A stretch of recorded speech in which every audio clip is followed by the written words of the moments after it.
दोस्तों, कल हमने देखा माही आश्रम से वापस मुंबई जा रही थी कि जैसे ही ग्वालियर की घाटों के पास पहुंची तो उसकी गाड़ी के सामने हिरण आ गया, जिसकी वजह से उसकी गाड़ी आउट ऑफ कंट्रोल हो गई और उसमें आग लग गई। युवराज भी पीछे पीछे मुंबई के लिए निकल गया था। जब उसने रास्ते में देखा कि माही की गाड़ी का एक्सीडेंट हो गया है और गाड़ी पूरी तरह से जल चुकी है, लेकिन उसको माही का कुछ पता नहीं चला। वो पागलों की तरह माही को ढूंढ रहा था। उसने अपने इंदौर के बिजनेस हेड रुद्र को भी अपने पास बुला लिया था, लेकिन उसको माही का अब तक कुछ पता नहीं चला था। रात का अंधेरा धीरे धीरे छंट रहा था और पूरब की दिशा में हल्की सी लालिमा फैली थी, परंतु युवराज के जीवन में अभी भी अंधेरा ही था। उसकी आंखों में बेचैनी थी और दिल की धड़कनें नगाड़ों की तरह गूंज रही थी। अब आगे दोस्तों 211वें एपिसोड में आपका स्वागत है। अगर आपने अभी तक चैनल को सब्सक्राइब नहीं किया है तो जल्दी से चैनल को सब्सक्राइब कर लें और जल्दी से 1000 सब्सक्राइबर पूरे करवाएं। 1000 सब्सक्राइबर होते ही मैं आपके लिए नई कहानी भी लेकर आ रहा हूं। वो कहानी है सीईओ वाइफ के ऊपर आधारित। वो कहानी में आपको बहुत ज्यादा मजा आने वाला है। चलिए शुरू करते हैं कहानी। युवराज के माथे पर पसीने की बूंदें चमक रही थी, लेकिन ये गर्मी की वजह से नहीं थी बल्कि डर और चिंता से थी। उसकी माही कहाँ चली गई थी? युवराज एक टूटी हुई चट्टान के पास खड़ा था। उसकी निगाहें शून्य में खो गई थी। जैसे जैसे समय बीत रहा था उसका धैर्य जवाब दे रहा था। माही की तस्वीर उसकी आंखों के सामने बार बार घूम रही थी। वो उसकी बार बार उसका प्यार भरा स्पर्श भी महसूस कर रहा था। वो कैसे मान ले कि माही अब नहीं रही? नहीं, ये संभव नहीं है। और जब उसकी सांसें चल रही थी तब तो वो माही को ढूंढने के लिए पूरी दुनिया को खंगाल देगा। रुद्र प्रताप और उसके आदमी पूरे इलाके में फैल चुके थे। कोई जंगल में माही को खोज रहा था तो कोई सड़क किनारे जले हुए निशानों के पास सुराग को ढूंढ रहा था। कुछ लोग गांव की तरफ भी चले गए थे ताकि पता किया जा सके कि कहीं किसी को कोई घायल लड़की तो नहीं मिली। समय बीतता जा रहा था। रात से चल रही यह खोज अब सुबह तक पहुंच गई थी। सूर्य की किरणें घाटियों पर चमक रही थी, पर युवराज के दिल में अंधेरा और घना होता जा रहा था। हर बीतते पल के साथ उसकी बेचैनी और बढ़ती जा रही थी। उसने गहरी सांस ली, फिर दोनों मुट्ठियां भींच ली। कुछ ही देर में रुद्र प्रताप वापस आया। उसकी चाल धीमी थी और चेहरा गंभीर। सर, रुद्र ने धीरे से कहा। युवराज की सांस अटक गई। उसने उम्मीद भरी नजर से रुद्र को देखा, मानो वो कोई अच्छी खबर लेकर आया हो। सर, हमें माही मैडम का कोई सुराग नहीं मिला। हमने पूरा इलाका छान मारा, लेकिन रुद्र की आवाज धीमी पड़ गई थी। युवराज की आंखें लाल हो गई। ऐसा लगा कि जैसे किसी ने उसके दिल पर वार कर दिया हो।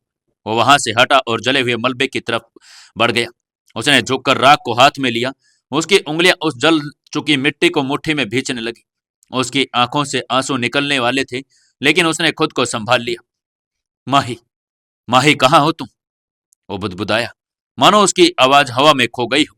युवराज ने धीरे धीरे आंखें बंद की और उसकी मुट्ठियां कस गई। उसे समझ नहीं आ रहा था कि माही जमीन में चली गई या उसको आसमान निगल गया। आखिर कोई इंसान ऐसे गायब कैसे हो सकता है? वो सीधा खड़ा हुआ और एक पल के लिए सोचने लगा। अगर माही का एक्सीडेंट गाड़ी से हुआ है तो उसकी बॉडी भी नहीं मिली, तो ये क्या संभव था कि कोई उसे वहां से लेकर गया हो? लेकिन कौन और क्यों? तभी उसके दिमाग में एक ख्याल आया।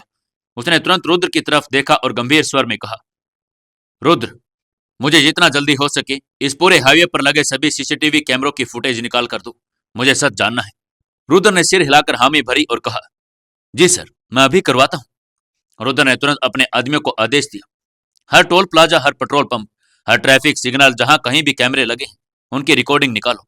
हर एक सेकंड मिस नहीं कर सकते। युवराज की आंखों में एक नई आग जल रही थी। उसका दिल कह रहा था कि माही जिंदा है और जब तक वो जिंदा है तब तक उसे खोज कर रहेगा, किसी भी हालात में। उसकी आंखें लगातार माही की जली हुई कार पर टिकी हुई थी, जैसे उस राख में से कोई उम्मीद खोज निकालना चाहता हो। उसकी सांसें गहरी हो गई थी। चेहरे पर थकान की लकीरें भी साफ नजर आ रही थी। रुद्र उसके कुछ कदम पीछे खड़ा था। उसने अपने आदमियों को लगातार निर्देश देकर काम निकलवाने की कोशिश कर रहा था। उसने अपनी टीम को हाईवे पर सभी सीसीटीवी कैमरे की फुटेज निकालना का काम दे दिया था, लेकिन अब उसे एक और फिक्र थी, युवराज की।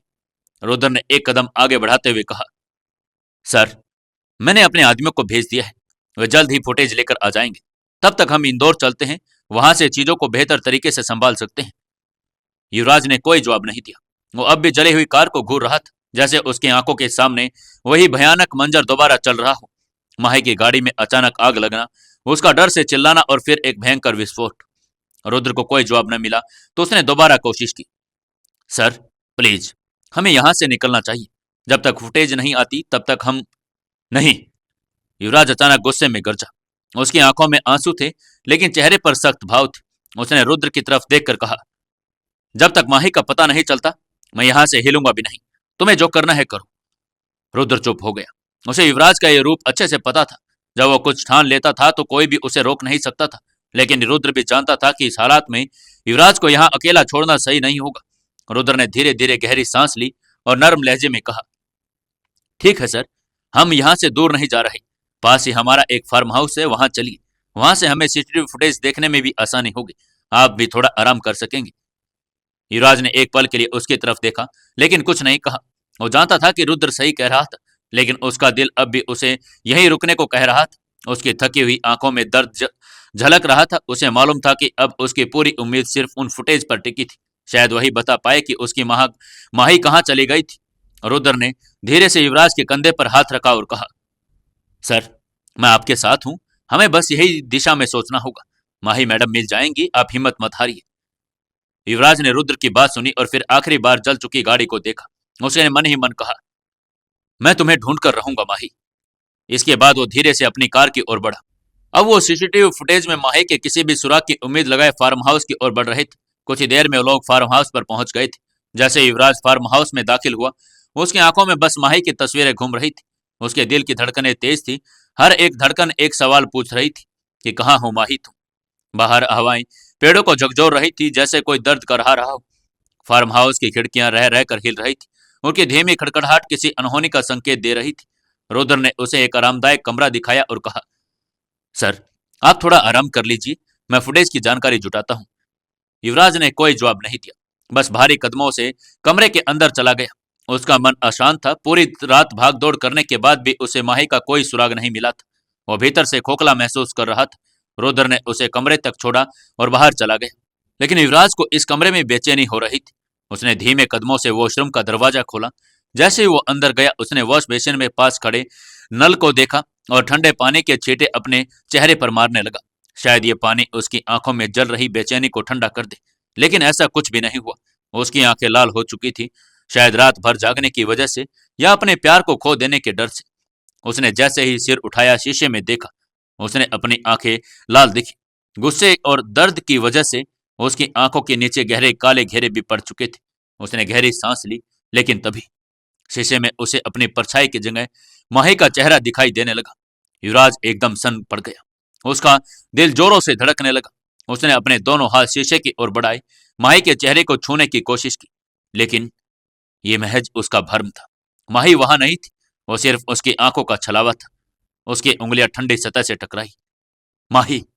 उसकी आवाज किसी बच्चे की तरह मासूम और कांपती हुई थी। तभी जैसे कोई जादू हुआ, माही शीशे के अंदर से बाहर निकल आई और ठीक उसके सामने खड़ी थी, एकदम वैसे ही जैसा हमेशा दिखती थी। उसकी वही आंखें, वही मासूम मुस्कान, वही मुलायम बाल जो हल्की हवा में लहरा रही थी। युवराज अविश्वास से उसे देखने लगा। उसका पूरा शरीर कांपने लगा था। माही ने गहरी नजरों से उसे देखा और धीरे से मुस्कुराई। युवराज, तुम परेशान मत हो। जो होना था वो हो गया। क्या हुआ जो इस जन्म में हम एक नहीं हो सके, लेकिन अगले जन्म में हमें कोई अलग नहीं कर पाएगा। युवराज का दिल जैसे किसी ने मरोड़ दिया हो। उसने घबराते हुए कहा, नहीं, नहीं माही, ऐसी बातें मत करो। मैं तुम्हें कुछ भी नहीं होने दूंगा। तुम मुझे छोड़कर कहीं नहीं जा सकती। माही, मैं तुम्हें कहीं नहीं जाने दूंगा। युवराज के अंदर कहीं से ताकत आ गई। उसने तेजी से माही की ओर हाथ बढ़ाया, उसे छूने के लिए, उसे पकड़ने के लिए, लेकिन जैसे ही उसकी उंगलियां माही के चेहरे तक पहुंची, माही कांच की गुड़िया की तरह टुकड़ों में बिखर गई। चारों ओर कांच के टुकड़े बिखर गए और उसके साथ ही उसका दिल भी। नहीं। युवराज की चीख पूरे वॉशरूम में गूंज गई। उसकी आंखों से आंसू बहने लगे। वो घुटनों को बल गिर पड़ा। उसकी सांसें तेज हो गई। उसका दिल बेतहाशा धड़कने लगा था। माही, माही। उसके शरीर में अब कोई जान भी नहीं बची थी। वो दीवार के सहारे बैठ गया और अपनी बेबसी पर रोता रहा। उसकी आंखों के आगे अभी भी माही का चेहरा घूम रहा था। वो एक पल के लिए सोचने लगा कि क्या ये सच था। क्या वो वाकई में माही को देख रहा था? यह बस उसकी टूटी हुई उम्मीदों का वहम था। तभी बाहर खड़े रुद्र को उसके चीखने की आवाज सुनाई दी। वो अचानक युवराज की चीख सुनकर हड़बड़ा गया। वो दौड़कर कमरे की ओर भागा और दरवाजा अंदर से बंद था, लेकिन युवराज की आवाज में जो दर्द था वो रुद्र को अंदर तक झकझोर गया था। युवराज अब भी जमीन पर ही बैठा था। उसका सिर नीचे झुका हुआ था और आंसू उसके चेहरे को भिगो रहे थे। माही वहां नहीं थी। उसकी आवाज सुनने के लिए, उसे दिलासा देने के लिए उसे कहने के लिए कि वो सपने में नहीं, हकीकत में उसके पास थी। रुद्र ने दरवाजा जोर से खटखटाया। युवराज सर, युवराज सर, क्या हुआ? दरवाजा खोलिए। लेकिन अंदर से कोई जवाब नहीं आया। रुद्र को अब चिंता होने लगी थी। उसने अपने आदमियों को बुलाया और जबरदस्ती दरवाजा तोड़ने का हुक्म दिया। कुछ ही सेकंड में दरवाजा टूटकर जमीन पर गिर गया।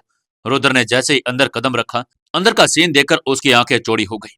ऐसा क्या देख लिया था रुद्र ने अंदर? क्या माही कभी मिल पाएगी? जानने के लिए जुड़े रहिए अपनी इस कहानी बेमानी मोहब्बत के साथ। दोस्तों 212वें एपिसोड में आपका स्वागत है। चलिए शुरू करते हैं कहानी। रुद्र को अब चिंता होने लगी थी। उसने अपने आदमियों को बुलाया और जबरदस्ती दरवाजा तोड़ दिया। कुछ ही सेकंड में दरवाजा टूटकर जमीन पर गिर गया। रुद्र ने जैसे ही अंदर कदम रखा, उसने युवराज को जमीन पर बैठे हुए पाया। उसके चेहरे पर आंसू सूख चुके थे, लेकिन वो आंखें अभी भी माही की यादों में खोई हुई थी। रुद्र समझ गया कि उसका मालिक इस वक्त टूट चुका है, लेकिन इस वक्त उसे संभालने का टाइम था और रुद्र धीरे धीरे उनके पास गया और हल्के से उसके कंधे पर हाथ रखा। सर, आपको मजबूत रहना होगा। माही मैडम आपको यूं हारते हुए नहीं देखना चाहेंगी। हम उन्हें ढूंढ कर रहेंगे, रुद्र ने मजबूती से कहा। युवराज ने धीरे धीरे अपने आंखें उठाई। उसके अंदर जो दर्द था वो उसे शब्दों में बयां नहीं कर सकता था। माही कहीं नहीं गई रुद्र, वो यही है मेरे पास, मेरे दिल में, लेकिन मैं उसे छू नहीं सकता, उसे महसूस नहीं कर सकता। मैं उसे फिर से खो रहा हूं रुद्र, फिर से। युवराज की आवाज कांप गई थी। रुद्र ने मजबूती से उसका हाथ पकड़ा और कहा, सर हमें हार नहीं माननी चाहिए। माही मैडम कहीं ना कहीं तो जरूर होगी, हम उन्हें ढूंढ निकालेंगे, लेकिन आपको अपने आप को भी संभालना होगा। युवराज ने कोई जवाब नहीं दिया। उसकी आंखों में अब सिर्फ माही थी और उसकी बातें। यह सब हुआ तो रुद्र की चिंता और बढ़ गई, लेकिन वो जानता था कि युवराज को समझाना आसान नहीं होगा। रूम से बाहर निकला और फौरन अपना फोन निकाला, सीधा काव्या को मिला दिया और अगले ही पल रिंग बजने लगी। उधर सूरज की हल्की हल्की रोशनी मुंबई के सिंघानिया हवेली पर बड़े बड़े खिड़कियों से अंदर झांक रही थी। हवेली के अंदर सब कुछ शांत था, लेकिन काव्या के मन में एक तूफान उमड़ रहा था। वो अपने डाइनिंग टेबल पर बैठी थी और हाथ में कॉफी का कप लिए हुए, लेकिन उसकी आंखें कहीं और थी, उसके छोटे भाई युवराज पर। 2 दिन हो गए थे, युवराज से कोई संपर्क नहीं हुआ था, न कोई कॉल न कोई मैसेज। कहाँ चला गया ये लड़का? उसने खुद से बुदबुदाते हुए कॉफी की चुस्की ली। आमतौर पर अगर युवराज किसी बिजनेस मीटिंग या काम से बाहर होता तो कम से कम एक बार कॉल करके बता देता था, लेकिन इस बार बिल्कुल खामोशी थी। तभी अचानक टेबल पर रखा उसका फोन बज उठा। ट्रिंग ट्रिंग। उसकी नजर स्क्रीन पर गई। फोन पर रुद्र प्रताप सिंह चौहान का नाम आ रहा था। काव्या का माथा सुकड़ गया। रुद्र, ये क्यों कॉल कर रहा है, और वो भी सुबह सुबह? रुद्र प्रताप सिंह चौहान सिंघानिया ग्रुप का एक बेहद भरोसेमंद आदमी था। वो सिंघानिया ग्रुप के बिजनेस ऑपरेशन में सबसे मजबूत कड़ी थी। अगर रुद्र कॉल कर रहा था तो इसका मतलब कुछ ज्यादा गंभीर हुआ था। उसने जल्दी से कॉल रिसीव की। हेलो रुद्र। दूसरी तरफ से रुद्र की आवाज और भी भारी हो गई और उसने घबराई हुई आवाज में कहा, हेलो चेयरवुमन जी, मैं आपको बहुत जरूरी बात बताने के लिए कॉल कर रहा हूं। मुझे आपसे युवराज सर के बारे में बात करनी थी, वो अभी मेरे साथ ही हैं। काव्या ने तुरंत कॉफी का कप टेबल पर रख दिया और कुर्सी के पास सीधी खड़ी हो गई। क्या हुआ रुद्र, युवराज ठीक तो है ना? फोन की दूसरी ओर कुछ पलों की चुप्पी छाई गई। फिर रुद्र की आवाज आई, मैम, युवराज सर ठीक तो हैं, लेकिन उनकी हालात बहुत खराब है। कल रात को माही मैडम का एक्सीडेंट हो गया और काव्या के दिल की धड़कनें एक पल के लिए थम गई। क्या? उसकी आवाज कांप गई थी। रुद्र ने गहरी सांस ली और आगे कहा, ग्वालियर की घाटियों में उनकी कार का भयानक एक्सीडेंट हो गया था और जब सर वहां पहुंचे तो उनकी गाड़ी पूरी तरह से जल चुकी थी, लेकिन लेकिन माही मैडम वहां नहीं थी। काव्या की आंखें हैरानी और डर से चौड़ी हो गई। माही कहां गई? अगर उसकी गाड़ी जल गई तो वो कहां गई? रुद्र की आवाज और भारी हो गई। उसने कहा, यही सवाल सर भी पूछ रहे हैं मैम। वो पिछले 24 घंटों से बिना रुके बिना सोए माही मैडम को ढूंढ रहे हैं। वो न कुछ खा रहे हैं न पी रहे हैं, बस पागलों की तरह उनकी तलाश में लगे हुए हैं। काव्या की आंखों में भी आंसू आ गए थे। युवराज, उसने अपने मन ही मन पुकारा। उसका जो भाई, जो हमेशा मजबूत, ठंडे दिमाग वाला और धैर्यवान रहता था, आज टूट चुका था। वो किसी भी चीज से डरता नहीं था, लेकिन माही के बिना वो पागल हो गया था। काव्या ने खुद को संभालते हुए दृढ़ स्वर में कहा, रुद्र, तुम वहां से हिलना मत, मैं तुरंत वहां के लिए निकल रही हूं, मुझे लोकेशन भेजो। रुद्र ने तुरंत कहा, जी मैम, सर को संभालना मुश्किल हो रहा है, लेकिन मैं उन्हें छोड़कर कहीं नहीं जाऊंगा। काव्या ने सिर हिलाया और फोन काट दिया। उसके हाथ कांप रहे थे, लेकिन उसके मन में अब कोई दुविधा नहीं थी। युवराज, तुम अकेले नहीं हो मेरे भाई, मैं आ रही हूं। सिंघानिया हाउस के भीतर सब कुछ शांत था, लेकिन काव्या के दिल में जैसे कोई तूफान मच गया था। उसके कदम तेजी से कमरे के भीतर और बाहर आ जा रहे थे। उसकी आंखें बार बार घड़ी की सुइयों पर टिक रही थी और उसके मन में हजारों सवाल उमड़ गए थे। हिंदू बिंदु, उसने तेजी से आवाज में पुकारा, लेकिन पूरे घर में किसी भी कोने में कोई जवाब नहीं आया। ये दोनों कहाँ चली गई? उसने खुद से बुदबुदाया। जल्दबाजी में ड्राइंग रूम की ओर बढ़ गई, हर जगह नजर दौड़ाई, लेकिन दोनों कहीं नहीं दिख रही थी। उसके भीतर बेचैनी बढ़ती जा रही थी। हर बीतते पल के साथ उसका धैर्य जवाब दे रहा था। अब मैं क्या करूं? उसका मन डूब रहा था। उसे युवराज के पास पहुंचना था।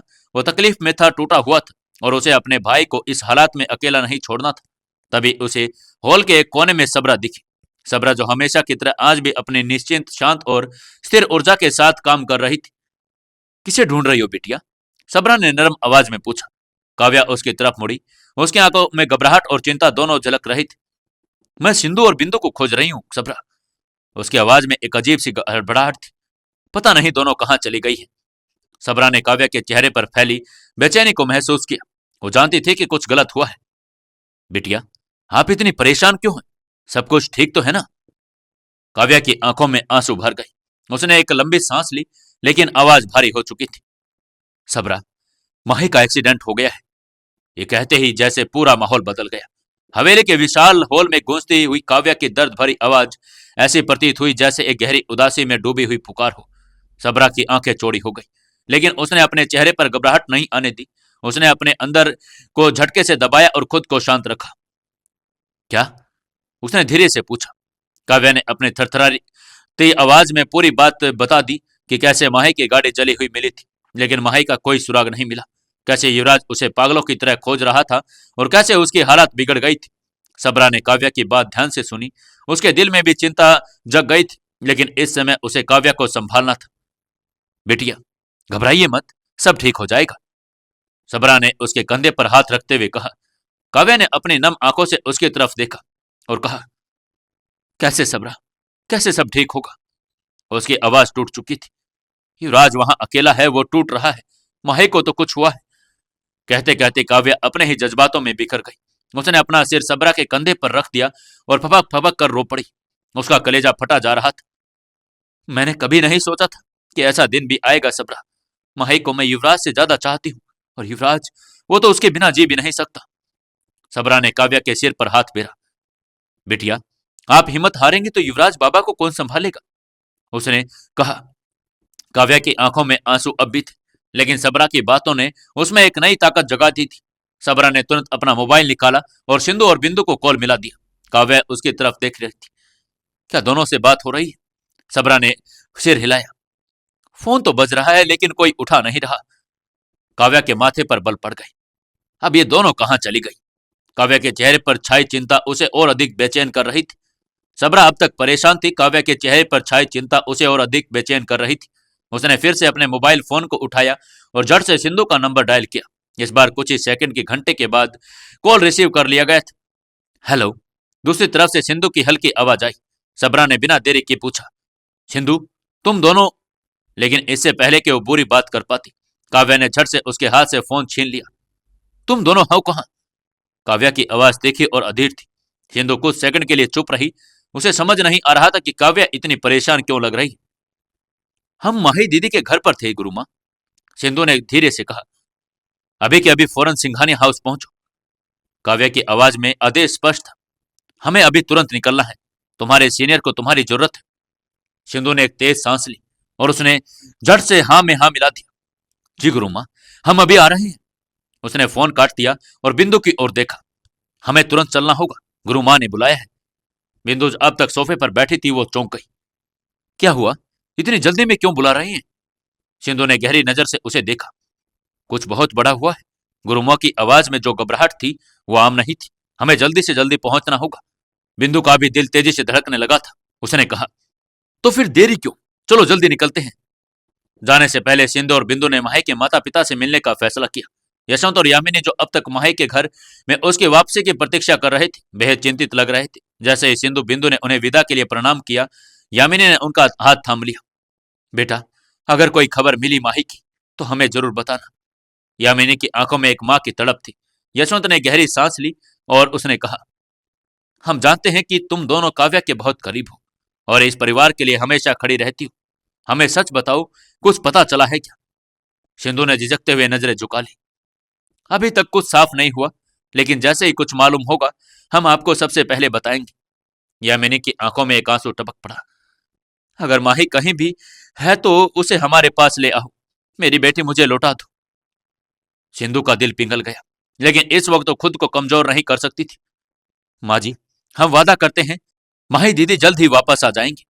यशवंत ने सिर हिलाया और दोनों के सिर पर हाथ रख दिया। जाओ, अपना ध्यान भी रखना। सिंधु और बिंदु बिना समय गवाए घर से निकल गई। गेट के बाहर एक काली एसयूवी खड़ी थी, जिसमें उनका ड्राइवर इंतजार कर रहा था। दोनों ही गाड़ी के अंदर बैठी और सिंधु ने ड्राइवर से कहा, जल्दी से चलाओ, हमें जल्दी पहुंचना है। एसयूवी ने जोर से गड़गड़ाहट की रफ्तार पकड़ ली। बिंदु ने सिंधु की ओर देखा। कुछ ठीक नहीं लग रहा है ना? सिंधु ने गहरी सांस ली। हाँ, ये सब ठीक नहीं है। बहुत कुछ बड़ा होने वाला है, ऐसा लग रहा है। गाड़ी सड़क पर तेजी से भागने लगी। यह उनके दिलों की धड़कन भी माही के लिए अब एक नई उम्मीद से भर गई थी। क्या होगा अब आगे? क्या वो लोग माही और युवराज को बचा पाएंगे? जानने के लिए जुड़े रहिए अपनी इस कहानी बेमानी मोहब्बत के साथ। दोस्तों, कहानी को ज्यादा से ज्यादा शेयर करें, कमेंट करें और वीडियो को लाइक जरूर करें। दोस्तों, 213वें एपिसोड में आपका स्वागत है। चलिए शुरू करते हैं कहानी। सिंधु और बिंदु के निकलने के बाद चौधरी हाउस बिल्कुल अशांत लग रहा था। घर का वो हॉल जो हमेशा लोगों की हंसी और बातचीत से गुलजार रहता था, आज अजीब से सन्नाटे में पसरा हुआ था। यशवंत और यामिनी दोनों एक सोफे पर बैठे हुए थे। उनके चेहरे पर चिंता की लकीरें थी। यशवंत की मजबूत काया आज कुछ झुकी हुई लग रही थी। उनके माथे पर पसीने की बूंदें चमक रही थी और उंगलियां मेज पर अनजाने में बार बार थपकी दे रही थी। यामिनी, जो हमेशा धैर्य और संयम की मूर्ति मानी जाती थी, आज बेचैन होकर अपने हाथों की उंगलियों को मरोड़ रही थी। उनके चेहरे पर वही चिंता थी जो किसी माँ के मन में तब आती है जब उसका बच्चा कहीं खो जाता है। यामिनी की आंखें दरवाजे पर टिकी हुई थी, जैसे कोई खबर आने का इंतजार ही कर रही हो। हॉल में माहौल भारी था। टीवी बंद पड़ा था। कोई आवाज नहीं थी, सिर्फ घड़ी की टिक टिक की आवाज गूंज रही थी, जो उनकी बेचैनी को और बढ़ा रही थी। इतनी देर हो गई, अब तक कोई खबर क्यों नहीं आई? यामिनी ने धीरे स्वर में कहा, लेकिन उनके शब्दों में घबराहट और भय स्पष्ट झलक रहा था। यशवंत ने गहरी सांस ली और अपनी नजरें झुका ली और कहा, पता नहीं, लेकिन दिल बहुत अशांत है। यामिनी, मुझे लग रहा है कुछ कुछ बुरा होने वाला है। तभी ऊपर के कमरे में हल्के हल्के कदमों की आवाज आई। टक टक, टक टक। ये टीना थी, जो अपने कमरे से बाहर आ गई थी। टीना ने जब अपने मॉम डैड को सोफे पर चुपचाप बैठे देखा तो उसका दिल धक से रह गया। उसकी माँ की आंखें लाल हो गई थी, मानो वो कई घंटों से रो रही हो, और उसके पिता के माथे पर चिंता की गहरी लकीरें स्पष्ट दिखाई दे रही थी। टीना बिना कुछ बोले उनके पास आई और धीरे से जमीन पर उनके घुटने के पास बैठ गई। उसने अपने दोनों हाथों से यशवंत और यामिनी का हाथ थाम लिया। मॉम, डैड, उसने धीमी लेकिन स्नेह भरी आवाज में कहा। यामिनी ने धीरे से उसकी तरफ देखा और उसकी आंखों में भरे आंसू छलकने को तैयार थे। यशवंत ने उसकी ओर देखा, लेकिन उनकी आंखों में सिर्फ एक ही सवाल था, क्या हमारी बेटी ठीक होगी? टीना ने अपनी हथेलियों से कसकर पकड़ा और हल्के से मुस्कुराई, मानो उनकी चिंता को हल्का करने की कोशिश कर रहे हो। मॉम, डैड, आप दोनों इतनी चिंता मत करो। युवराज जीजू माही को लेने गए हैं ना, और आपको उन पर भरोसा करना चाहिए। वो माही दीदी को लेकर जल्द ही लौटेंगे। उसकी आंखों में विश्वास था। यामिनी ने सिर झुका लिया। टीना ने अपनी हथेलियों को अपने हाथों में दबाया और कहा, मुझे पूरा यकीन है माही को कुछ नहीं होगा। मैंने जीजू को देखा है, उनकी ताकत को महसूस किया है, और मैंने माही को भी लड़ते हुए देखा है। माही किसी से डरने वालों में से नहीं है। वो हमेशा डटकर हर चुनौती का सामना करती है। कोई भी उन दोनों का कुछ नहीं बिगाड़ सकता। और आप मेरी बात मानिए और इतनी चिंता मत कीजिए। वो जल्दी ही दोनों अपने आप आ जाएंगे। टीना की गहरी नजरों में एक चमक थी। यामिनी की आंखों से आंसू टपकने लगे। बेटा, हम जानते हैं कि हमारी बेटी बहुत बहादुर है, लेकिन ये दिल है ना, ये किसी भी दिमाग की तसल्ली से शांत नहीं होता। यशवंत ने धीरे से टीना के सिर पर हाथ फेरा। तू सही कह रही है बेटा, लेकिन जब तक हमें हमारी बेटे की आवाज सुनाई नहीं देती, तब तक हमारा मन कैसे शांत रहेगा? तू ही बता। यशवंत और यामिनी को अब तक मालूम था कि धीर समुदाय के लोग माही को उठाकर ले गए थे। युवराज उसे बचाने के लिए उनके पीछे गया था, लेकिन किसी को भी अब तक यह नहीं पता था कि माही का भयंकर एक्सीडेंट हो चुका था और उसकी गाड़ी पूरी तरह से जलकर राख हो चुकी थी। किसी को यह अंदाजा भी नहीं था कि युवराज किस गहरी बेचैनी से गुजर रहा होगा। यशवंत सिंह ने टीना की बातों को ध्यान से सुना, लेकिन उनका दिल अभी भी बेचैन था। उन्होंने टीना के सिर पर हाथ फेरा, लेकिन उनकी आंखों में एक अजीब सा डर था। उन्होंने गहरी सांस ली और धीरे से कहा, टीना बेटा, तुम एक बार युवराज को कॉल करो। टीना ने एक पल के लिए यशवंत की आंखों में झांका। मुझे बहुत चिंता हो रही है, हमें बस ये जानना है कि सब ठीक है। यशवंत के शब्दों में एक पिता की बेबसी झलक रही थी। युवराज से पूछो कि वो सब ठीक तो है ना। यामिनी ने भी सहमति में सिर हिला दिया और कहा। टीना ने बिना देरी किए अपना मोबाइल उठाया और युवराज का नंबर डायल किया। ट्रिंग ट्रिंग ट्रिंग ट्रिंग, फोन की घंटी बजी। तीनों के दिल की धड़कनें तेज हो गई। ट्रिंग ट्रिंग, टीना की हथेलियां पसीने से भीग गई। यशवंत और यामिनी की आंखें उसके फोन की स्क्रीन पर टिक गई थी, लेकिन दूसरी तरफ से कोई जवाब नहीं आया। फिर अचानक, the number you are trying to reach is currently switch off, 222। Call cut गई। यशवंत और यामिनी के दिलों की धड़कन अनजाने भय से तेज होती जा रही थी। कमरे की घड़ी की टिक टिक मानो हर पल को भारी और बना रही थी। उनके सामने टीना थी, जो अब तक शांत दिखने की कोशिश कर रही थी, लेकिन उसकी भी उंगलियां कांप रही थी। लेकिन टीना के मन में विचारों का तूफान था। उसने अपने माता पिता को देखा, जिनकी आंखों में चिंता थी, लेकिन उसे खुद पर ध्यान नहीं देना था। अगर माही सच में मर गई तो क्या? यह सोचकर उसके होठों पर हल्की मुस्कान आ गई। तो मेरा तो रास्ता साफ हो जाएगा, तब जीजू सिर्फ मेरे होंगे। अगर माही नहीं रही तो उसके और युवराज के बीच की सबसे बड़ी दीवार खुद ब खुद गिर जाएगी। लेकिन अगले ही पल उसके दिमाग में दूसरी सोच आ गई। लेकिन अगर युवराज को ही कुछ हो गया तो? यह ख्याल आते ही उसकी मुस्कान गायब हो गई। उसकी सांसें तेज हो गई, उसकी हथेलियां पसीने से भीग गई। नहीं, नहीं, ऐसा नहीं हो सकता। उसका दिल बैठने लगा था। उसके माथे पर पसीना छलक आया और उसके हाथ अब बार बार युवराज का नंबर डायल कर रहे थे, लेकिन हर बार वही जवाब आ रहा था। The number you are trying to reach is currently switch off, 222। Phone cut जाता। उसकी बेचैनी बढ़ जाती। युवराज, युवराज, तुम कहां हो? उसने बुदबुदाया। उसकी आवाज में अब घबराहट साफ नजर आ रही थी। टीना ने हाथ से मोबाइल गिरते गिरते बचा। उसका चेहरा अब पूरी तरह से सफेद पड़ चुका था। अगर युवराज को ही कुछ हो गया तो? यह सवाल उसके मन में हथौड़े की तरह चोट करने लगा था।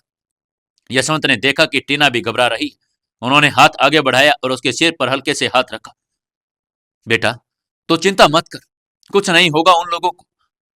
लेकिन उनकी आवाज में जो विश्वास नहीं था, जिस विश्वास के साथ उन्होंने बोलने की कोशिश की थी। उधर सिंधु और बिंदु भी सिंघानिया हाउस पहुंच चुकी थी। दोनों तेजी से घर के दरवाजे की ओर बढ़ रही थी। वे हड़बड़ी में कार से उतरी और तेज कदमों से अंदर आ गई। जैसे वे हॉल में आई, उन्होंने देखा कि काव्या और सबरा पहले से हॉल में बैठी थी। काव्या का चेहरा गंभीर था और आंखों में गहरी चिंता खिंच गई थी। गुरुमा, गुरुमा, हम आ गए हैं। क्या हुआ सीनियर को? आप इतनी परेशान क्यों हैं? उनकी आवाज में घबराहट साफ झलक रही थी। उन्होंने आते ही पूछा। काव्या ने गहरी सांस ली और कहा, यहां बैठकर समय बर्बाद करने का कोई फायदा नहीं। हमें तुरंत निकलना होगा और अभी कभी युवराज के पास पहुंचना होगा। वो तेजी से उठी और बिना कुछ कहे सीधा बाहर की ओर चल पड़ी। हम कहां जा रहे हैं गुरुमा? बिंदु ने पूछा। युवराज के पास, काव्या ने बिना किसी भावना के कहा। उसकी आंखों में एक दृढ़ संकल्प था। लेकिन हम कैसे जाएंगे? सिंधु ने पूछा। मैंने पहले ही हेलीकॉप्टर तैयार करवा लिया है, हमें अब कोई देर नहीं करनी चाहिए। ये कहते हुए काव्या आगे बढ़ी। सिंधु और बिंदु बिना कोई सवाल किए उनके पीछे चल दी। वो जानती थी कि गुरु माँ की आज्ञा से बड़ा कुछ नहीं था। बाहर की ठंडी हवा उनके चेहरे से टकरा रही थी, लेकिन किसी को इसका एहसास नहीं था। हर किसी के दिल में बस एक ही चिंता थी, युवराज सब ठीक हो और माही भी सब ठीक हो। जैसे वे हेलीपैड के पास पहुंची, वहां एक हेलीकॉप्टर पहले से ही तैयार खड़ा था। पायलट पहले से अपनी सीट पर था। हेलीकॉप्टर की लाइटें चमक रही थी। रोटर ब्लेड्स धीरे धीरे घूमने लगे थे और हवा में हेलीकॉप्टर के पंखों की धड़ धड़ धड़ की आवाज गूंज रही थी। काव्या, सिंधु, बिंदु तेजी से आगे बढ़ी। फार्म हाउस की लोकेशन डालो, काव्या ने पायलट को निर्देश दिया। पायलट ने सिर हिलाया। हेलीकॉप्टर के दरवाजे खुले और तीनों उसमें सवार हो गए। पायलट ने तुरंत लोकेशन दर्ज की और हेलीकॉप्टर धीरे धीरे ऊपर उठने लगा। जैसे हेलीकॉप्टर हवा में उठा, नीचे की दुनिया छोटी होती गई, लेकिन ऊपर बढ़ने के साथ साथ उनकी चिंताएं और होती जा रही थी। काव्या की आंखें दूर फैले शहर की रोशनी पर टिक गई, लेकिन उसके मन में कोई रोशनी नहीं थी, सिर्फ अंधेरा ही था। रास्ते में काव्या ने सिंधु बिंदु को पूरी बात समझाई। माही का एक्सीडेंट, उसकी जली हुई कार और युवराज की हालात। सिंधु और बिंदु चुप हो गई। उनके पास कहने के लिए कोई शब्द नहीं थे। अब वे सिर्फ एक ही चीज चाहती थी, जल्दी से जल्दी युवराज के पास पहुंचना। काव्या ने आंखें बंद कर ली और बुदबुदाई, बस भगवान, मेरे भाई को सुरक्षित रखना। और माही को भी सुरक्षित करना। सिंधु और बिंदु एक दूसरे की ओर देख रही थी। उनके चेहरे पर चिंता साफ झलक रही थी। अगर सीनियर को कुछ हो गया तो, बिंदु ने धीरे से कहा। सिंधु ने कोई जवाब नहीं दिया। काव्या ने गहरी सांस ली और कहा, मैं युवराज को कुछ नहीं होने दूंगी। अगर मेरा छोटा भाई जिंदा नहीं रहा तो मैं इस दुनिया को हिला दूंगी। सिंधु और बिंदु ने सिर झुका लिया। अब बस एक ही सवाल उनके दिमाग में घूम रहा था, क्या माही जिंदा थी? उधर फार्म हाउस का कमरा अंधेरे में डूब गया था। हल्की रोशनी बस इतनी थी कि युवराज की छवि आईने में धुंधली दिखाई दे रही थी। और बिस्तर के किनारे बैठा था। उसकी कोहनियां घुटनों पर टिकी हुई थी और दोनों हथेलियों में सिर जकड़ा हुआ था। कमरे में गहरा सन्नाटा था, लेकिन उसके दिल में हजारों तूफान उमड़ रहे थे। उसकी आंखें अभी भी सुर्ख थी। रात भर जागने और आंसुओं को रोकने की कोशिश में वे और भी लाल हो चुकी थी। उसकी सांसें तेज चल रही थी और दिमाग में बस एक ही सवाल घूम रहा था, माही आखिर चली कहां गई? हर बीतता पल उसके दिल में चुभ रहा था। बेचैनी बढ़ती जा रही थी। उसका धैर्य अब टूटने के कगार पर था। वो अब और इंतजार नहीं कर सकता था। अचानक उसका गुस्सा फूट पड़ा। रुद्र! उसके गरजती हुई आवाज से पूरे फार्म हाउस पर एकदम गर्जना हुई। उसके चीख में इतना दर्द था कि आसपास मौजूद नौकर भी डर से सहम गए थे। कुछ लोग दूर हो खड़े होकर कमरे की ओर देखने लगे। वे जानते थे कि जब युवराज सिंघानिया इस तरह गुस्से में होता है तो कुछ ना कुछ अनहोनी तो होनी ही थी। अब होगा क्या आगे? क्या युवराज सुरक्षित होगा? क्या माही को कोई खबर मिलेगी उनको? कहानी क्या रोमांचक मोड़ लेगी? जानने के लिए जुड़े रहिए अपनी इस कहानी बेमानी मोहब्बत के साथ। दोस्तों, कहानी को ज्यादा से ज्यादा शेयर करें। दोस्तों, 214वें एपिसोड में आपका स्वागत है। चलिए शुरू करते हैं कहानी। युवराज की गरजती आवाज पूरे फार्म हाउस में गूंज उठी। उसकी चीख में इतना दर्द था कि आसपास मौजूद नौकर भी सहम गए थे। कुछ लोग दूर से भी कमरे की ओर देखने लगे थे। वे जानते थे कि युवराज सिंघानिया इस तरह गुस्से में होता है तो कुछ अनहोनी हो सकती है। रुद्र प्रताप सिंह चौहान, जो बाहर फोन पर अपने आदमियों से बात कर रहा था, आवाज सुनते ही चौकन्ना हो गया। उसने तुरंत फोन काटा और तेजी से अंदर की तरफ भागा। दरवाजा धड़ाम से खुला और रुद्र अंदर दाखिल हो गया। उसके चेहरे पर घबराहट साफ झलक रही थी। उसने युवराज को देखा, जो अब खड़ा हो चुका था। उसकी आंखों में जलती हुई आग थी और चेहरा क्रोध से तमतमा रहा था। जी सीओ सर, रुद्र ने तेजी से आते ही जवाब दिया। युवराज उसकी तरफ बढ़ा। उसकी चाल में गुस्सा था। उसकी मुट्ठियां कसकर बिछी हुई थी। ऐसा लग रहा था कि मानो किसी पर हमला करने वाला हो। क्या हुआ सर? रुद्र ने एक क्षण के लिए अपनी आंखों में झांका और महसूस किया कि वहां सिर्फ गुस्सा नहीं, एक बेबसी भी थी। युवराज के होठ कांपे। उसकी सांसें तेज हो गई। फिर उसने पूरी ताकत से चीख कर पूछा, तुम्हारे आदमी सीसीटीवी फुटेज लेकर आए या नहीं? रुद्र ने तुरंत जवाब दिया, सर सर मैंने उन्हें भेजा है, लेकिन अभी तक। युवराज की आंखों में फिर से गुस्से की ज्वाला भड़क उठी। उसने अपने पास रखी कुर्सी को पूरी ताकत से दीवार पर दे मारा। धड़ाम! प्लास्टिक की कुर्सी चूर चूर होकर जमीन पर बिखर गई। कमरे में सन्नाटा छा गया। बाहर खड़े नौकर और बॉडीगार्ड्स भी भयभीत हो गए थे। मुझे कुछ नहीं सुनना रुद्र। युवराज की आवाज कांप रही थी, लेकिन उसमें गुस्सा अभी भी जस का तस था। अगर मेरी माही को कुछ हो गया ना, तो मैं किसी को नहीं छोड़ूंगा, किसी को भी नहीं। रुद्र भी जानता था कि युवराज का इस समय बेहद भावनात्मक स्थिति में है, लेकिन वो भी खुद बेबस था। उसे समझ नहीं आ रहा था कि आखिर माही कहां चली गई थी। सर मैं समझ सकता हूं। नहीं समझ सकते तुम रुद्र। युवराज ने उसके कॉलर को पकड़ लिया और उसे अपनी ओर खींचा।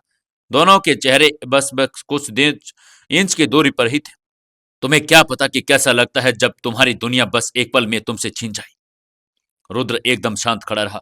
उसे लगा कि जैसे युवराज की आंखों में आंसू छलक आए हैं, लेकिन वो उन्हें गिरने नहीं देना चाहता था। युवराज ने उसे छोड़ते हुए कहा, तुम क्या सोचते हो मैं यहां चैन से बैठूंगा? मैं अब एक पल भी इंतजार नहीं कर सकता। रुद्र ने कांपते हुए कहा, सर मैं आपसे वादा करता हूं, हम माही मैडम को ढूंढ कर निकाल लेंगे। मैंने अपने आदमियों को हर जगह भेज दिया है। कुछ ही देर में सीसीटीवी फुटेज भी मिल जाएगी। जल्दी करो रुद्र। युवराज ने दीवार पर जोर से मुक्का मारा। मेरी माही को कुछ भी नहीं होना चाहिए। रुद्र ने उसके हालात देखे और मन ही मन सोचा, अगर इस आदमी को माही नहीं मिली तो ये सब कुछ खत्म कर देगा। मैं अभी कॉल करता हूं सर। रुद्र ने तुरंत अपना फोन निकाला और अपने सबसे भरोसेमंद आदमी को कॉल करने लगा। कमरे में अभी भी तनाव पसरा हुआ था। युवराज अपने हाथों को कसकर भींचे खड़ा था। उसकी सांसें तेज थी और आंखों में एक अजीब सा डर था। रुद्र ने एक पल के लिए उसकी तरफ देखा। युवराज के माथे की नसें उभर आई थी और उसकी आंखों में गहरी चिंता थी। वो किसी उबलते ज्वालामुखी की तरह लग रहा था, जो किसी भी पल फट सकता था। सर मेरे आदमी बस कुछ ही देर में पहुंचने वाले हैं, रुद्र ने सूचना दी। लेकिन युवराज ने कोई जवाब नहीं दिया। वो किसी और ही सोच में डूबा हुआ था। उसकी आंखों में अनगिनत सवाल तैर रहे थे। माही कहाँ हो सकती है? अगर वो इस जलती हुई कार में नहीं थी तो फिर कहाँ गई होगी? क्या किसी ने उसे उठा लिया? क्या वो अभी जिंदा है या नहीं?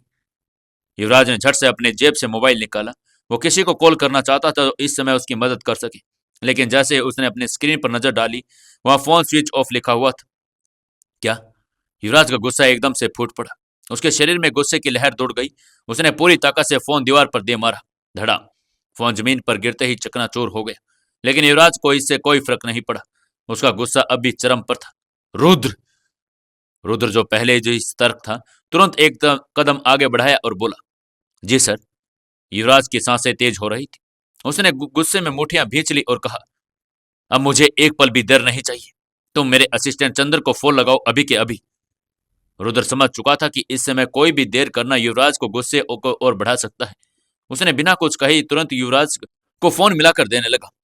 मुंबई में सिंघानिया ग्रुप का हेड ऑफिस, और चंदन अपने ऑफिस में बैठा काम कर रहा था। उसके सामने लैपटॉप खुला था और उसकी आंखों में थकावट झलक रही थी।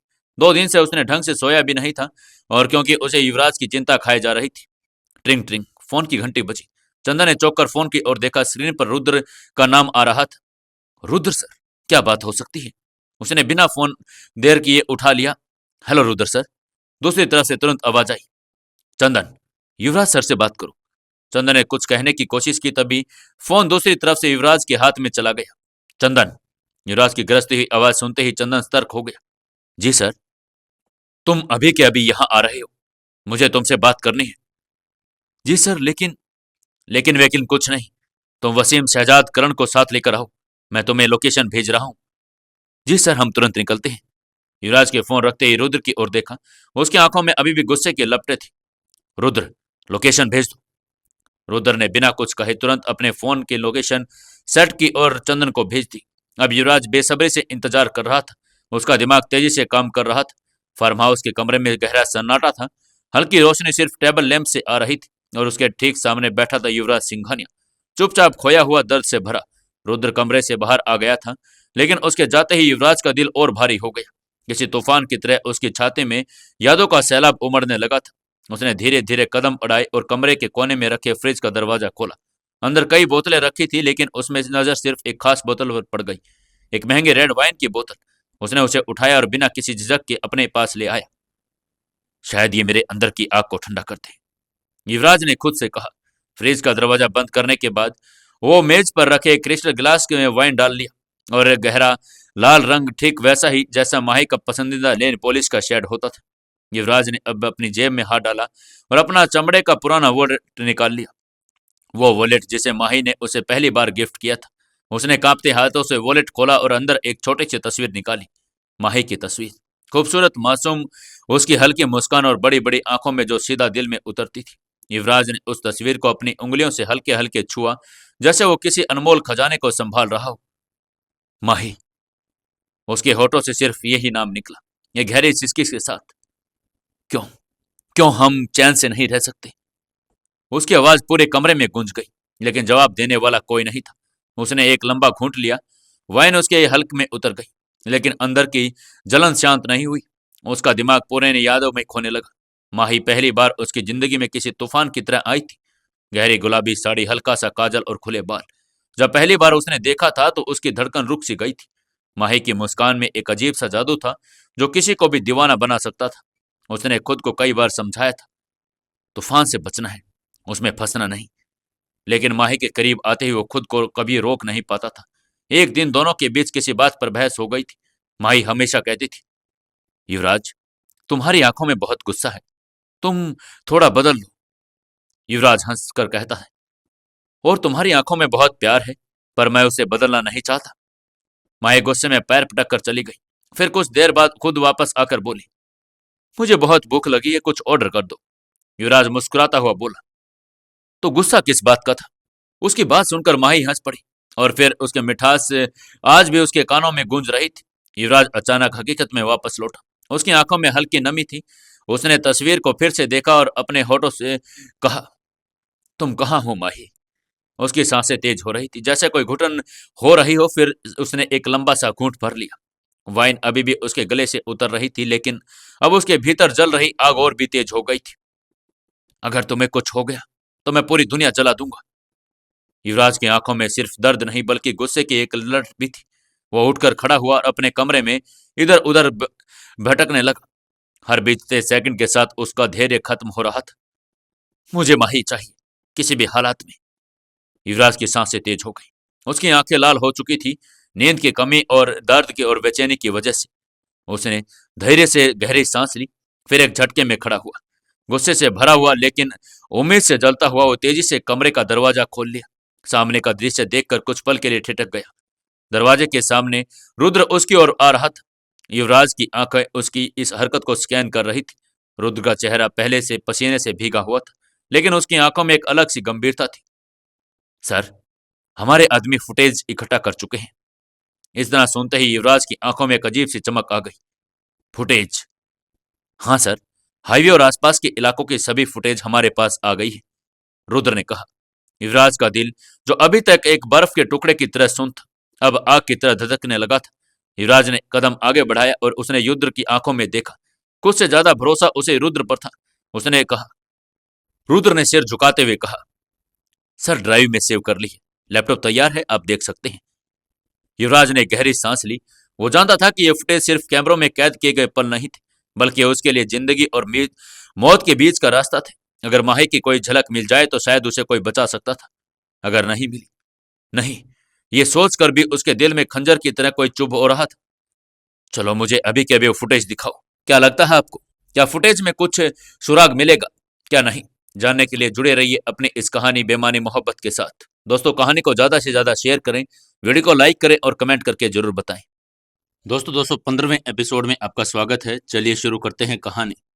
रुद्र और युवराज तेज कदमों से चलते हुए फार्म हाउस के मेन हॉल तक पहुंचे। हॉल में एक बड़ा सा वुडन टेबल रखा था। उस पर पहले से ही एक लैपटॉप खोला पड़ा था। स्क्रीन पर कई वीडियो फाइल्स थी। रुद्र ने झट से एक चेयर खींची और युवराज के लिए रखी। बैठिए सर, मैं प्ले करता हूँ। लेकिन युवराज बैठने के मूड में नहीं था। उसने गहरी सांस लेते हुए कहा, बस प्ले करो। रुद्र ने पहला फुटेज प्ले किया। स्क्रीन पर दिखा हाईवे का एक हिस्सा, सड़क सुनसान थी और सिर्फ गाड़ियों की लाइट्स कभी कभी रोशन हो रही थी। कुछ ही सेकंड बाद एक तेज रफ्तार की कार स्क्रीन पर आई। ये माही की कार है। युवराज की आंखें चौड़ी हो गई। माही की कार जो रात के अंधेरे को चीरती हुई हाईवे पर दौड़ रही थी। फिर अचानक सामने से एक हिरण भागता हुआ सड़क पर आ गया। माही की कार तेज थी, लेकिन उसने फौरन ब्रेक लगाई। टायर जमीन से रगड़ खाकर तेज आवाज करने लगे थे। कार बेकाबू होकर पहाड़ी के किनारे से टकरा गई और कुछ सेकंड बाद धड़ाम, तेज धमाके के साथ कार में आग लग गई। जलती हुई गाड़ी देखकर युवराज की सांसें तेज हो गई। उसका दिल किसी हथौड़े की तरह धड़क रहा था। उसने स्क्रीन की तरफ इशारा करते हुए कहा, रुको, वीडियो को स्लो मोशन में करो। रुद्र ने वीडियो की स्पीड धीमी कर दी। स्क्रीन पर एक हल्की झलक दिखाई दी जिसमें वो भयानक क्षण कैद था, जब गाड़ी सड़क से उछलकर खाई में जा गिरी थी। युवराज की आंखें स्क्रीन पर जमी थी। जैसे ही गाड़ी हवा में घूमती हुई नीचे गिरने लगी, उसने देखा कि माही गाड़ी के अंदर नहीं थी, वो गिर चुकी थी। गिरते हुए वो कुछ दूर जाकर जमीन पर स्तब्ध पड़ी थी। दूसरी तरफ गाड़ी नीचे गिरकर जमीन से टकराई और उसके इंजन से धुआं उठने लगा और पेट्रोल लीक होने की वजह से एक जोरदार धमाका हुआ। जलती हुई गाड़ी की रोशनी में माही की परछाई कुछ दूरी पर दिखाई दे रही थी। फुटेज में साफ दिख रहा था कि माही गाड़ी से कुछ दूर पर बेहोश पड़ी थी। युवराज के माथे पर शिकन पड़ गई। वो ध्यान से आगे की फुटेज देखने लगा। लगभग 7-8 मिनट बाद एक ट्रक वहां आकर रुका। उसमें से दो लोग उतरे। स्क्रीन पर उनके चेहरे स्पष्ट नहीं दिखाई दे रहे थे, लेकिन उनकी चाल से युवराज उन्हें पहचान गया था। ये वही थे जो नाइट लुटेरे गिरोह के सदस्य थे, वही गिरोह जो जिसके पास रुद्र उसे लेकर गया था। दोनों ने इधर उधर देखा, फिर माही के पास पहुंचे। उन्होंने उसकी गर्दन से नेकलेस, पेंडेंट, हाथों से अंगूठियां और बाकी कीमती सामान उठाया और जल्दी से वहां से निकल गए। युवराज ने यह सब देखकर मन ही मन सोचा, तो वे सच कह रहे थे। उन्होंने माही को छुआ भी नहीं। वो एक बार फिर वीडियो को पीछे से करके देखने लगा, ये सुनिश्चित करने के लिए कि कहीं कोई अहम सुराग तो नहीं छूट गया। लुटेरे के जाने के बाद माही वहीं पर बेहोश पड़ी थी। मुश्किल से 2-3 मिनट के बाद एक और गाड़ी वहां पर आकर रुकी। ये एक चमचमाती काले रंग की मर्सिडीज थी। गाड़ी के दरवाजे खुले और उसमें दो नकाबपोश आदमी बाहर निकले। युवराज की आंखें सिकुड़ गई। ये कौन थे? उन्होंने पहले माही की नब्ज जांची, फिर एक दूसरे को देखा और जल्दबाजी में उसे उठाकर गाड़ी में डाल दिया। रुको, युवराज अचानक चिल्लाया। रुद्र ने झट से वीडियो रोक दिया। उस मर्सिडीज के नंबर प्लेट जूम करो, युवराज ने आदेश दिया। रुद्र ने बिना कोई सवाल के नंबर जूम किया और उसे ध्यान से देखा। फिर उसने कागज पर वो नोट कर लिया। वो युवराज की तरफ देखने लगा। युवराज ने उसकी आंखों में अनिश्चितता देखी और गुस्से से गुर्राया। अब ये भी मुझे बताना होगा कि आगे क्या करना है। खुद का दिमाग भी लगा लिए करो। अब जाओ और जल्दी से इस नंबर प्लेट की पूरी जानकारी निकालो। ये गाड़ी किसके नाम पर है, मालिक का एड्रेस और सब पता करके मुझे जल्द से जल्द बताओ। जी सर, मैं अभी पता करता हूँ, रुद्र ने सिर झुकाते हुए कहा। फिर उसने अपना मोबाइल निकाला और डीटीओ ऑफिस के कॉल मिला दी। कुछ ही देर में इधर से किसी ने कॉल रिसीव किया और भारी आवाज में बोला, हेलो, डीटीओ ऑफिस से उनका रीडर बात कर रहा हूँ। इधर रुद्र ने सख्त आवाज में कहा, मेरी बात डीटीओ से करवाओ। उनसे कहो कि रुद्र प्रताप सिंह चौहान की कॉल है। रुद्र का नाम सुनते ही उधर सन्नाटा छा गया। डीटीओ ऑफिस में रुद्र प्रताप सिंह चौहान का नाम कोई अनसुना नहीं था। बड़े से बड़े अफसर भी उसकी धमक से परिचित थे। रुद्र का नाम सुनते ही ये ऑफिसर कांपने लगा। रुद्र अपने आप में बहुत बड़ा नाम था, जिसके सुनते ही बड़े से बड़े अधिकारी भी अपनी कुर्सी छोड़कर खड़े हो जाते थे। वह रीडर तुरंत डीटीओ ऑफिस से संपर्क करने लगा और डीटीओ को रुद्र की कॉल के बारे में बताया। रुद्र का नाम सुनते ही डीटीओ भी घबरा गया। उसने तुरंत अपने रीडर को फोन लगाने का इशारा किया। अगले ही पल कॉल कनेक्ट हो गया और डीटीओ की आवाज घबराहट और सम्मान दोनों से झलक रही थी। जी मिस्टर चौहान, क्या सेवा कर सकता हूँ आपकी? मुझे एक गाड़ी के मालिक की डिटेल चाहिए, उसके नंबर से, रुद्र ने सीधे मुद्दे पर आते हुए कहा। जी सर, आप मुझे नंबर भेजिए, मैं जल्दी से पता करता हूँ। उसने उसके बाद अपना लैपटॉप खोला और रुद्र के बताए नंबर को जांचने लगा।